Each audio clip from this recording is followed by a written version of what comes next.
गांधी तीर्थ, निसर्गाच्या सानिध्यात महात्मा गांधींच्या जीवनावरील जगातील पहिले मल्टीमीडिया म्युझियम. आजच भेट द्या. गांधी तीर्थ, जैन हिल्स, जळगाव. अधिक माहितीसाठी www.gandhifoundation.net वर विजिट करा. पाचोरा तालुक्यातील शेतकऱ्यांना अवकाळी पावसामुळे झालेल्या नुकसानीचे अनुदान अनेकांना मिळाले नाही, तर काहींचे पंचनामे झाले नाही. चाळीसगाव तालुक्यातील बागायतदार शेतकऱ्यांना बागायतचे अनुदान मिळाले, तर पाचोरा व भडगाव तालुक्यातील शेतकऱ्यांना पंचनामे करून अनुदानपासून वंचित ठेवले आहे. या विरोधात न्यायासाठी काँग्रेसने तालुका अध्यक्ष सचिन सोमुंशी यांच्या नेतृत्वाखाली आज तहसील तसेच प्रांत कार्यालयावर मोर्चा काढण्यात आला. यावेळी अधिकाऱ्यांना धारेवर धरत शेतकऱ्यांनी आक्रोश व्यक्त केला आहे. महिन्याभरामध्ये, मागील महिन्यामध्ये आणि आताही आपल्याकडे अवकाळी पाऊस जोरात सुरू आहे. त्याच्यामुळे शेतकऱ्यांचं खूप मोठं नुकसान झालं. शेतकऱ्यांचं नुकसान होत असताना लोकांच्या, नागरिकांच्या घरात पाणी घुसलं. नागरिकांच्या पाणी घरात घुसल्यानंतर लोक देशोधडी लागलेले आहेत. अशा वेळेला पालक म्हणून सरकारने त्या ठिकाणी जाऊन आपलं सातवून लोकांना मदत देण्याचे कार्य होतं. त्याप्रमाणे सरकारने ओला दुष्काळ जाहीर करण्यासाठी येथील आमदार, पालकमंत्री यांनी नंतर त्या ठिकाणी अतिवृष्टी मंत्री या सगळ्यांनी तिथे घोषणा केल्या. आमदारांनी सांगितलं की आम्ही तुम्हाला 1 लाख रुपये प्रत्येक कुटुंबाला देऊ. आजही 1 लाख रुपये प्रत्येक कुटुंबाला मिळालेले नाही. मला प्रश्न आहे की या ठिकाणी तहसील कचेरीमध्ये आज या ठिकाणी ज्या ठिकाणी अपलोड करतायत लोक, त्या ठिकाणी सुद्धा भयानक गर्दी आहे. त्या ठिकाणी स्पेअरला लोक पाहिजे होते, त्या ठिकाणी कर्मचारी वाढवायला पाहिजे. तुम्ही एकीकडे लोकांना KYC करायला लावतायत, एकीकडे तुमच्याकडे डाटा असताना देखील तो डाटा तुम्हाला परत तुम्ही लावतायत. तहसील कचेरीमध्ये कर्मचारी वाढवायला पाहिजे होते, परंतु ते वाढवले नाहीत. त्यामुळे आपण या ठिकाणी तहसील कचेरी जी आहे या ठिकाणी कर्मचारी वाढणं हे एक क्रम प्राप्त होतं. ज्या ठिकाणी सरकारचं काम आहे त्या सरकार या ठिकाणी फेल झालेले आहे.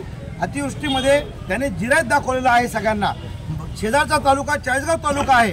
चाळीसगाव तालुक्याचा महायुतीचाच आमदार आहे, पाचोरा तालुक्याचा महायुतीचा आमदार आहे. हा भेदभाव का? या ठिकाणच्या आमदारांनी हे लक्ष द्यायला होतं. विधानसभेमध्ये हे आमदार बोलताना खूप बोलतात, मग हा प्रश्न का उचलला नाही? ज्या वेळेला दुःखामध्ये, शेतकरी दुःखामध्ये आहे, शेतकरी रडतो आहे, नागरिक रडत आहेत. तुम्ही त्यांचे अश्रू बघितले असेल. मी सगळ्यांसमोर आज तुम्हीच दाखवलेले अश्रू आहेत, ते अश्रू बघितलेले आहेत. मग जर एकीकडे अश्रू आहेत, मग एकीकडे हसू का आहे? तुम्ही मोठमोठे कार्यक्रम घेतायत, त्या कार्यक्रमावर तुम्ही लाखो रुपये खर्च करतायत, पण त्या ज्या शेतकऱ्यांचं नुकसान झालंय त्याच्या अनुदानमध्ये तुम्ही निर्धार घेतला, निर्धार मेळावा घेतला. निर्धार मेळाव्यामध्ये तुम्ही निर्धार असा घ्यायला होता, माझ्या शेतकऱ्याला जोपर्यंत शेवटच्या शेतकऱ्यापर्यंत अनुदान मिळत नाही तोपर्यंत आम्ही कुठलाही असा गोड कार्यक्रम करणार नाही. हा आमचा निर्धार आहे. हा निर्धार तुमचा पाहिजे, कारण की आमदार या तालुक्याचे पालक आहेत. तुमच्याकडे नाही मागणी करणार तर कोणाकडे मागणार काय? तुम्ही उलट सांगितलं होतं की विरोधकांच्या नाकावर टिचून. अरे आमच्या नाकावर का टिचून करतायत? तुमचं कर्तव्य आहे. तुम्ही आमदार आहात, उद्या आम्ही आमदार आहोत, आमच्याकडे लोक विचारतील. आमच्या सरकार आहे तर आमच्याकडे विचारतील. ज्याचं सरकार आहे त्याला प्रश्न विचारले जातात. म्हणून या ठिकाणी तहसील कचेरीमध्ये जो भोंग कार्यक्रम चालू आहे या ठिकाणी सरकारने लक्ष द्यायला पाहिजे, वरिष्ठांनी लक्ष द्यायला पाहिजे, वरिष्ठ अधिकाऱ्यांनी लक्ष द्यायला पाहिजे, अशी आम्ही मागणी करतो आहे. आणि जिरायचं नाही, अर्धा तालुका बागायतदार आहे, तर बागायतच हे अतिवृष्टीमध्ये नुकसान भरपाई मिळायला पाहिजे, ही आज आमची मागणी आहे. त्यासाठी काँग्रेस आता या ठिकाणी राक्षण उपोषण 1 दिवसाचं करणार आहे. त्याच्यानंतर विषय असा आहे की शेतकऱ्यांच्या अनुदानाचं काय झालं? शेतकरी अनुदान घोटाळा खूप मोठा झाला होता. या घोटाळ्याचे पायमूल्य खूप मोठे लांबपर्यंत आहे. हा घोटाळा सीमित घोटाळा करण्याचा प्रयत्न हा चालू आहे. वरिष्ठ अधिकारी, ज्या अधिकारी याच्यामध्ये इन्व्हॉल्व असतील त्या अधिकाऱ्यांना गुन्हे दाखल करा, ही मागे देखील मागणी केली होती आणि पुढे देखील आमची मागणी आहे. जर मागे आज पूर्ण केली तर आम्हाला आंदोलन करावं लागेल.